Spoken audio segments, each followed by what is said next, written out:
ನಿರಾಕಾರ ಗುರು ಗುರುರೇ ನಿರ್ಗುಣ ಗುರು ಸೃಷ್ಟಿಕಾರ ಗುರು ವಿಶ್ವಂಬರ ಗುರುವಿನ ವೀಣ ನರ ನಾರಾಯಣ ಗುರು ಚರಿತಾಸೇಕರ ಪಾರಾಯಣ. ಎಲ್ಲ ಸ್ವಾಮಿ ಸಮರ್ಥರ ಭಕ್ತಾದಿಗಳಿಗೂ ನಿಮ್ಮನೆ ಹುಡುಗ ಸಂತೋಷ್ ಪತಂಗೆ ಮಾಡುವ ನಮಸ್ಕಾರಗಳು. ವೀಕ್ಷಕರೇ, ನಾನು ಇವತ್ತು ಹೇಳ ಹೊರಟ ವಿಚಾರ ಕಿಂತ ಮುಂಚೆ ಸೇಮ್ ಆ್ಯಸ್ ಇಟ್ ಈಸ್ ಯಾರ್ಯಾರು ಧನ ಸಹಾಯ ಧನ ಧಾನ್ಯದ ಸಹಾಯ ನಮ್ಮ ಪ್ರಾರ್ಥನಾ ಮಂದಿರಕ್ಕೆ ಮಾಡ್ತಾಯಿದ್ದಾರೋ ಅವರಿಗೆಲ್ರಿಗೂ ಕೋಟಿ ಕೋಟಿ ನಮಸ್ಕಾರ. ದೇವರು ಸ್ವಾಮಿ ಸಮರ್ಥ ಮಹಾರಾಜರು ಅವ್ರಿಗೆಲ್ರಿಗೂ ಒಳ್ಳೇದು ಮಾಡಲಿ, ಮತ್ತು ಅವರು ಅಂದ್ಕೊಂಡಿರ್ತಕ್ಕಂಥ ಕಾರ್ಯದಲ್ಲಿ ಯಶಸ್ವಿ ಕೊಡಲಿ ಅಂತ ಹೇಳ್ತಾ, ಇವತ್ತು ನಮ್ಮ ಯೂಟ್ಯೂಬ್ ಚಾನಲಲ್ಲೇ ನಡೆದಿರ್ತಕ್ಕಂತಹ ಒಂದು ಅನುಭವನ ನಿಮ್ಮ ಹತ್ರ ಹೇಳ್ಕೊಳ್ಳೋಕೆ ಇಷ್ಟಪಡ್ತಾಯಿದ್ದೀನಿ ನಾನು. ಸೊ ಬೀಜ ಮಂತ್ರದ ಪುಸ್ತಕವನ್ನು ಬರೆಯುವುದರಿಂದ ಆಗಿರ್ತಕ್ಕಂಥ ಈ ಒಂದು ಎಕ್ಸ್ಪೀರಿಯನ್ಸ್. ಇವರು ಹರೀಶ್ ಅಂತ ಮೈಸೂರಿನ ರಹವಾಸಿಗಳು. ಸೊ ಇವರಿಗೆ ಸುಮಾರು ಒಂದು ಜಾಬಲ್ಲಿರ್ತಾರೆ, ಆದರೆ ಕಾರಣಾಂತರಗಳಿಂದ ಹಾಗೆ ಈಗ ಒಂದು ಕಡೆ ಕೆಲಸ ಮಾಡ್ತೀವಿ ಅಂತಂದರೆ ಒಳ್ಳೆಯವರು ಇರ್ತಾರೆ, ಕೆಟ್ಟವರು ಇರ್ತಾರೆ. 6 ತಿಂಗಳಿಂದ ಸಂಬಳ ಆಗಿರಲ್ಲ.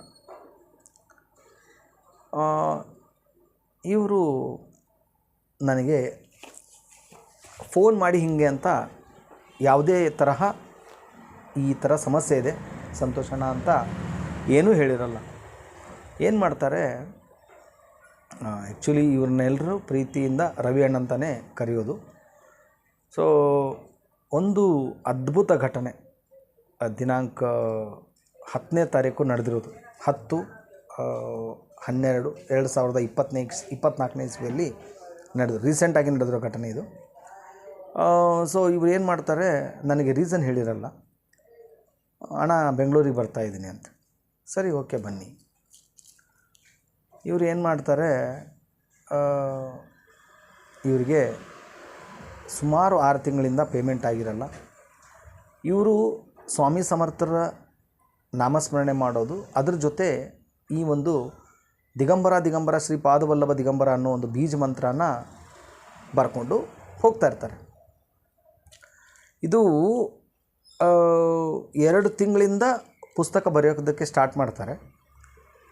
ಪುಸ್ತಕ ಮುಗಿಯುತ್ತೆ, ಮುಗಿದ ಮೇಲೆ ಬೆಂಗಳೂರಿಂದ ಒಂದು ಫೋನ್ ಬರುತ್ತೆ ಅವರಿಗೆ. ಪುಸ್ತಕ ಮುಗಿದು 2 ದಿವಸಕ್ಕೆ, ಇಲ್ಲ ನೀವು ಬೆಂಗಳೂರಿಗೆ ಬನ್ನಿ. ಸೊ ಇವರಿಗೆ ಕಾನ್ಫಿಡೆನ್ಸ್ ಇರಲ್ಲ. ಇವ್ರದ್ದು ಉನ್ನತ ಅಧಿಕಾರಿಗಳ ಆಫೀಸು ಬೆಂಗಳೂರಲ್ಲಿರುತ್ತೆ. ಬರ್ತಾರೆ, ಪೇಮೆಂಟ್ ಆಗುತ್ತೆ ನಂದು ಅಂತ ಒಂದು ಕಾನ್ಸೆಪ್ಟ್ ಇಟ್ಕೊಂಡು ಇವರು ಬಂದಿರೋದೇ ಇಲ್ಲ. ಎಷ್ಟು ಇವರು ಸಮಸ್ಯೆನ ಎದುರಿಸ್ತಾ ಇರ್ತಾರೆ ಅಂದರೆ ಅಷ್ಟು ಸಮಸ್ಯೆನೇ ಎದುರಿಸ್ತಾ ಇರ್ತಾರೆ. ಸೊ ನನಗಿಷ್ಟು ಒಂದು ಪ್ರೌಡ್ ಮತ್ತು ಖುಷಿ ಅನಿಸಿರೋ ಘಟನೆ ಏನು ಅಂದರೆ, ಇವರು ನಾನು ಯಾವ್ಯಾವ ಸೇವೆ ಹೇಳಿದ್ದಾನೆ ಎಲ್ಲನೂ ಸೇವೆನೂ ಮಾಡಿದ್ದಾರೆ ಪಾಪ. ಇವ್ರು ಏನು ಮಾಡ್ತಾರೆ, ನನಗೆ ಸುಮಾರು ಹಿಂದಿನ ದಿವಸ ಅಂದರೆ 9ನೇ ತಾರೀಕು ನನಗೊಂದು ಫೋನ್ ಮಾಡ್ತಾರೆ, ಸಂತೋಷಣ್ಣ ನಾಳೆ ನಾನು ಬೆಂಗಳೂರಿಗೆ ಬರ್ತಾಯಿದ್ದೀನಿ. ಸೊ ಇಲ್ಲಿ ಏನಾಗೋಗ್ಬಿಡುತ್ತೆ, ನಾನು ಸರ್ ಈ ಥರ ಒಬ್ಬರ ಮನೆಗೆ ನಾನು ಪೂಜೆಗೆ ಹೋಗ್ತಾಯಿದ್ದೀನಿ, ನೀವು ಸೊ ಅಲ್ಲಿಗೆ ಬನ್ನಿ, ಇಲ್ಲ ಅಂತಂದರೆ ನಾನು ಫೋನ್ ಮಾಡ್ತೀನಿ, ನಾನು ಬಂದಮೇಲೆ ಮನೆಗೆ ಬನ್ನಿ. ಸೊ ನಾನು ಪೂಜೆಗೆ ಹೋಗ್ತೀನಿ, ಪೂಜೆ ಮುಗಿಯುತ್ತೆ, ಅವ್ರದ್ದು ಅಲ್ಲಿ ಕೆಲಸ ಮುಗಿಯುತ್ತೆ. ನೀವು ನಂಬಲ್ಲ ವೀಕ್ಷಕರೇ, ಇಟ್ಸ್ ಅ ಗ್ರೇಟ್ ಮಿರಾಕಲ್ಲು. ಅವರಿರೋದು ಎಲ್ಲೋ, ನಾನಿರೋದು 20 ಕಿಲೋಮೀಟರ್ ದೂರ. ಒಂದು ಸ್ಕೆಚಾಗೆ ತೋರಿಸ್ತೀನಿ ನಿಮಗೆ. ನಾನು ನನ್ನ ಮನೆಯ ವಾಕೇಬಲ್ ಡಿಸ್ಟೆನ್ಸಿಂದ ಒಂದು ಆಟೋ ತೊಗೊಂಡು ನಾನು ಬರ್ತೀನಿ. ಇವರು ಕೆಲಸ ಮುಗಿಸ್ಕೊಂಡು ಹಿಂಗೆ ಬರ್ತಾರೆ. ಎಕ್ಸಾಕ್ಟಾಗಿ ಸರ್ಕಲಲ್ಲೇ ಇವ್ರು ನನಗೆ ಕಾಣಿಸ್ಕೊತಾರೆ. ನಾನು ಆಟೋದಲ್ಲಿ ಕೂತ್ಕೊಂಡೆ ಅವರಿಗೆ ರವಿ ಅಣ್ಣ ಅಂತ ಕೂಗ್ತೀನಿ. ಅಷ್ಟೊತ್ತಿಗೆ ಬಂದು ಅವ್ರ ಮನೆ ಹುಡುಕ್ತಾ ಇರ್ತಾರೆ. ನಂದು ಇಮ್ಮಿಡಿಯೇಟ್ ಅಲ್ಲಿಂದ ಜಸ್ಟ್ ವಾಕೇಬಲ್ ಡಿಸ್ಟೆನ್ಸು ನಮ್ಮ ಮನೆ. ಒಂದು ಟ್ರಕ್ ಮುಂದೆ ಬರುತ್ತೆ, ಒಂದು ಟ್ರಕ್ ನಮ್ಮ ಆಟೋ ಮುಂದೆ ಬರುತ್ತೆ. ಮಿನಿಮಮ್ 5 ಮಿನಿಟ್ಸು ಆಟೋ ಅಲ್ಲೇ ನಿಂತ್ಕೊಳ್ಳುತ್ತೆ. ಹಿಂದೆ ಇರ್ತಕ್ಕಂಥ ರವಿಯಣ್ಣ ನಡ್ಕೊಂಡು ಬಂದು ಆಟೋದ ಹತ್ರ ಬರ್ತಾರೆ. ಸೊ ಇನ್ನೇನು ಮನೆಗೆ ಹೋಗಬೇಕು ಅಷ್ಟೊತ್ತಿಗೆ ಒಂಚೂರು ಗ್ಯಾಪಲ್ಲಿ ಹಿಂದೆ ಇರ್ತಾರೆ. ನನಗೇನು ಮೈಂಡ್ ಥಾಟ್ಸ್ ಬರುತ್ತೆ ಅಂತಂದರೆ, ಇಲ್ಲ ಆಟೋಗೆ ದುಡ್ಡು ಹಾಕಿಬಿಟ್ಟು ನಾವು ಆಟೋದಿಂದ ಇಳಿಯೋಣ. ಅದು ಯಾಕೆ ಆ ಥಾಟ್ಸ್ ಬರುತ್ತೋ ಐ ಡೋಂಟ್ ನೋ. ಬಟ್ ಆಟೋದವ್ರ ನಂಬರ್ ತೊಗೊಂಡು ದುಡ್ಡು ಹಾಕ್ತೀನಿ. ನಾನು ದುಡ್ಡು ಹಾಕಿ ಎಕ್ಸಾಕ್ಟಾಗಿ ಕೆಳಗಡೆ ಇಳಿಬೇಕು, ಅಷ್ಟೊತ್ತಿಗೆ ಅವರು ಬಂದು ಅಲ್ಲಿ ಯಾವ ಮೈಂಡ್ಸೆಟ್ಟು ಇಲ್ಲದೆ ನಮ್ಮ ಮನೆಗೆ ಬಂದಿರ್ತಾರೆ. ನಾನು ಇಮ್ಮಿಡಿಯೇಟ್ ಅವ್ರಿಗೇನು ಹೇಳ್ಬಿಡ್ತೀನಿ, ರವಿಯಣ್ಣ ಸ್ವಾಮಿ ಸಮರ್ಥರ ವಿಗ್ರಹನ ನೀವು ತಲೆ ಮೇಲೆ ತೊಗೊಂಬಿಡಿ. ಅವ್ರಿಗೆ ಕಾನ್ಸಂಟ್ರೇಟ್ ಏನು ನಡೀತಾ ಇದೆ ಅನ್ನೋದೇ ಗೊತ್ತಾಗಲ್ಲ. ನನಗೆ ಗೊತ್ತಾಗ್ತಾ ಇಲ್ಲ, ಇನ್ನು ಅವ್ರಿಗೇನು ಗೊತ್ತಾಗುತ್ತೆ. ಅಷ್ಟಕ್ಕೂ ಆ ಒಂದು ದೊಡ್ಡ ಬಾಕ್ಸಲ್ಲಿ ಆ ವಿಗ್ರಹ ಇರುತ್ತೆ. ಆ ತಲೆ ಮೇಲೆ ಅದನ್ನು ಕೊಟ್ಟು ಕಳಿಸ್ತೀನಿ. ಅವರು ತೊಗೊಂಡೋಗಿ ಅದನ್ನು ದೇವ್ರ ಮನೇಲಿ ಇಡ್ತಾರೆ. ದೇವ್ರ ಮನೇಲಿ ಇಟ್ಟ ಮೇಲೆ ಒಂದು ಸೆಕೆಂಡ್ ಯೋಚನೆ ಮಾಡ್ತಾರೆ ಅವರು. ಇವರಿರೋದು 20 ಕಿಲೋಮೀಟ್ರ್ ದೂರ, ಸೊ ನಾನಿರೋದು ಹತ್ತಿರ. ಇದೆಲ್ಲ ಹೆಂಗೆ ಸಾಧ್ಯ ಆಯಿತು? ಇದು ಕಾಕತಾಳಿ ಅಂತೂ ಅಲ್ಲ, ಇದು ಮಹಾರಾಜರ ಪವಾಡ. ಸೊ ಎಲ್ಲನೂ ಅವರಿಗೆ ಸಮಸ್ಯೆ ಇರೋದನ್ನು ಎಲ್ಲನೂ ಹೇಳ್ಕೊಂಡಿರ್ತಾರೆ. ಆದರೆ ಕೊನೆಗೊಂದು ಮಾತು ಹೇಳ್ತಾರೆ ಅವರು, ಸಂತೋಷಣ ಬುಕ್ಕು ಬರೋದು ಆದಮೇಲೆ ಜಸ್ಟ್ 2 ಡೇಸ್ಗೆ ನನಗೆ ಬೆಂಗಳೂರಿಂದ ಫೋನ್ ಬರುತ್ತೆ, ನಾನು ಬರ್ತೀನಿ. ಇಲ್ಲಿ ಬಂದ ತಕ್ಷಣ ನನಗವರು ಸಂಬಳ ಕೊಡ್ತಾರೆ ಅಂತ ನಾನು ಕನಸಲ್ಲೂ ಅಂದ್ಕೊಂಡಿರಲಿಲ್ಲ.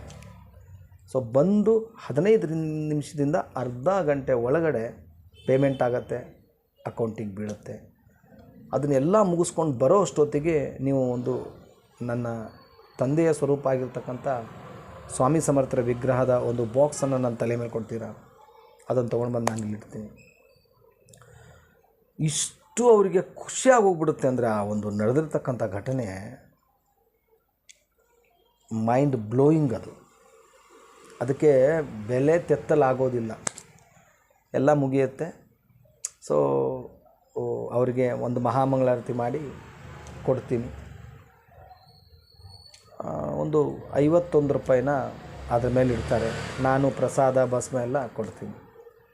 ಇಲ್ಲಿ ನನಗೇನು ಮಿರಾಕಲ್ ನಡೀತು ಅಂತ ಅನ್ನೋದು ನಿಮಗೆ ಹೇಳ್ತೀನಿ. ನಾನು ದತ್ತ ಮಹಾರಾಜರದು ಒಂದು ದೊಡ್ಡ ಫೋಟೋ ಮಾಡಿಸಿದ್ದೆ.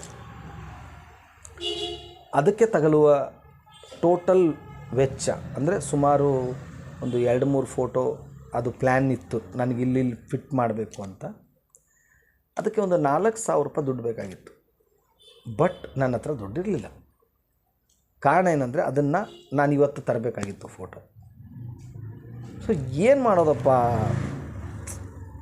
ಯಾರನ್ನ ಕೇಳೋದು ಅನ್ನೋ ಒಂದು ಟೆನ್ಷನಲ್ಲಿ ನಾನಿದ್ದೆ. ರವಿ ಅಣ್ಣ ಏನು ಮಾಡಿಬಿಟ್ರು, ಸಂತೋಷ್ ಅಣ್ಣ ನಿಮ್ಮದು ಗೂಗಲ್ ಪೇ ನಂಬರ್ ಹೇಳಿ. ಆಯಿತು ತೊಗೊಳ್ಳಿ ಅಂತ ನಾನು ಏನು ತಿಳ್ಕೊಂಡು, ನನ್ನ ತಲೆಯಲ್ಲಿ ಇದ್ದಿದ್ದೇನೆಂದರೆ ಒಂದು 500 ರೂಪಾಯಿ ಇವರು ಅನ್ನದಾನಕ್ಕೆ ಹಾಕ್ಬೋದು. ವೀಕ್ಷಕರೇ, ನೀವು ನಂಬಲ್ಲ, ಅದೇ ರವಿ ಅಣ್ಣ ಸೊ ಇದಕ್ಕಿಂತ ಮುಂಚೆ ಟೈಮಿಗೂ ನಮ್ಗೆ ತುಂಬಾ ಸಹಾಯ ಮಾಡಿದ್ದಾರೆ. 5,000 ರೂಪಾಯಿ ದುಡ್ಡನ್ನು ಅವ್ರು ಹಾಕಿದ್ರು. ನನಗೆ ನಂಗೆ ಅದು ಬಾಯಲ್ಲಿ ಮಾತೇ ಬರಲಿಲ್ಲ. ನನಗೆ ಹೆಂಗಿದು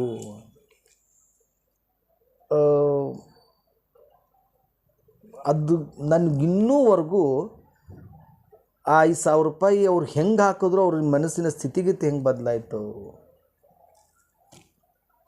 ಅದಕ್ಕೆ ವೀಕ್ಷಕರು ಹೇಳ್ತೀನಿ, ಸ್ವಾಮಿಯ ಪರೀಕ್ಷೆ ತುಂಬ ಇರುತ್ತೆ.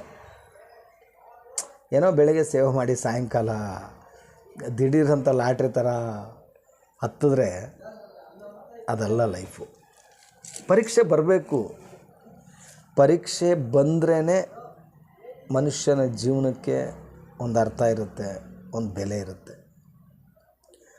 ಸೊ ಅಷ್ಟು ಕಷ್ಟದಲ್ಲೂ ಕೂಡ ನನ್ನ ಗ್ರೇಟ್ ಮಿರಾಕಲ್ ಏನಂದರೆ, ಅವ್ರು ಹೆಂಗೆ ಬಂದು ಎಕ್ಸಾಕ್ಟಾಗಿ ಆ ಸರ್ಕಲ್ ಆದರೂ ಮೀಟ್ ಆದರು, ನಾನು ಹೆಂಗೆ ಅದೇ ಟೈಮಿಗೆ ಅಲ್ಲಿ ಬಂದೆ. ಮನುಷ್ಯನ ಮೈಂಡ್ ಸೆಟ್ಟು ಯಾವಾಗ ಯಾವ ಸೆಕೆಂಡಲ್ಲಿ ಚೇಂಜ್ ಆಗುತ್ತೆ ಗೊತ್ತಾಗಲ್ಲ. ಅವ್ರು 5,000 ರೂಪಾಯಿ ಹಾಕ್ತೀನಂತ ಅಂದ್ಕೊಂಡು ಅವರು ಬಂದಿಲ್ಲ ಅಂತ ಅನ್ಕೋತೀನಿ ನಾನು, ಅಲ್ವಾ? ಬಿಕಾಸ್ ಅಷ್ಟೇ ಅದು. ಅದಕ್ಕೆ ಹೇಳ್ತೀನಿ ವೀಕ್ಷಕರೇ, ಸಮಸ್ಯೆ ಎಲ್ರಿಗೂ ಬರಿದೆ, ನನಗೂ ಇದೆ, ನಿಮಗೂ ಇದೆ, ಕೇಳೋರಿಗೂ ಇದೆ, ಕೇಳಿಸ್ಕೊರೋರಿಗೂ ಇದೆ, ಹೇಳೋರಿಗೂ ಇದೆ. ಆ ಸಮಸ್ಯೆ ಮುಂದೆ ನಿಂತು ಆ ಸಮಸ್ಯೆಗೆ ಹೇಳಬೇಕು, ನನ್ನ ಹಿಂದೆ ಮಹಾರಾಜರಿದ್ದಾರೆ ಅಂತ. ಮಹಾರಾಜರಿಗೆ ಹೇಳಬಾರ್ದು ನನ್ನ ಮುಂದೆ ಸಮಸ್ಯೆ ಇದೆ ಅಂತೇಳಿ. ಸೊ ಖುಷಿ ಅನಿಸುತ್ತೆ ಇದೆಲ್ಲ ನಡೆಯುವಂಥ ಎಕ್ಸ್ಪೀರಿಯೆನ್ಸು. ನನ್ನ ಜೀವನದಲ್ಲಿ ನಾನು ಅಂದ್ಕೊಂಡಿರಲಿಲ್ಲ ರೀ, ನಾನೊಂದು ಪ್ರಾರ್ಥನಾ ಮಂದಿರ ಕಟ್ಟಿಸ್ತೀನಿ ಸ್ವಾಮಿ, ನಾನಲ್ಲ ಎಲ್ಲರೂ ಈ ಕೆಲಸಕ್ಕೆ ನಾನು ಕೈ ಹಾಕ್ತಾಯಿದ್ದೀನಿ, ಇದು ಆಗುತ್ತೆ ಅನ್ನೋದು ನಾನು ನನ್ಸಲ್ಲೂ ನಾನು ನೆನೆಸ್ಕೊಂಡಿರಲಿಲ್ಲ. ಬಿಕಾಸ್ ಇವತ್ತಿಷ್ಟೊಂದು ಯಶಸ್ವಿಯಾಗಿ ಈ ಕಾರ್ಯಕ್ರಮ ನಡೀತಾ ಇದೆ.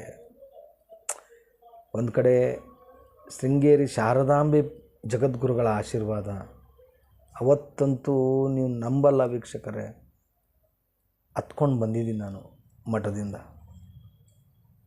ಯಾವ ಮೂಲೆಯಲ್ಲಿರೋನು ನಾನು, ಶೃಂಗೇರಿ ಜಗದ್ಗುರುಗಳ ಎಲ್ಲಿ, ನಾನೆಲ್ಲಿ, ಅವರ ಒಂದು ಕಾಲಿನ ಧೂಳಕ್ಕೂ ನಾನು ಕನಸು ಕಾಣೋಕ್ಕಾಗಲ್ಲ ಅದನ್ನು. ಬಟ್ ಎಲ್ಲೋ ಮೂಲೆಯಲ್ಲಿರೋರನ್ನ ಗುರುಗಳು ಕರೆದು ಸಾಲಿಗ್ರಾಮಗಳನ್ನು ಆಶೀರ್ವಾದ ಮಾಡಿ ಇಷ್ಟು ಮಾಡ್ಬೋದು ನಾವು, ಅಷ್ಟೇ. ಬಿಟ್ಟರೆ ಇಲ್ಲಿ ನೋ ಆನ್ಸರ್. ಬರೀ ಏನು ಬರುತ್ತೋ ಅದನ್ನು ನೋಡ್ಕೊಂಡು ಹೋಗ್ಬೋದು ಅಷ್ಟೇ. ಹೀಗೆ ಆಗಬೇಕು ಅಂದರೆ ಅದು ಆಗಲ್ಲ. ಅದು ಅವ್ರ ಇಚ್ಛೆ ಏನಿದೆಯೋ ಅದು ಹಾಗೆ ಆಗೋದು. ಸೊ ಇಲ್ಲಿಗೆ ಈ ಒಂದು ಎಕ್ಸ್ಪೀರಿಯೆನ್ಸ್ನ ಮುಗಿಸ್ತಾ ಇದ್ದೀನಿ. ಮತ್ತೆ ಹೊಸ ಕತೆ ತೊಗೊಂಡು ನಿಮ್ಮ ಮುಂದೆ ಬರ್ತೀನಿ. ಅಲ್ಲಿವರೆಗೂ ಶ್ರೀ ಸ್ವಾಮಿ ಸಮರ್ಥ. ಜೈ ಜೈ ಸ್ವಾಮಿ ಸಮರ್ಥ.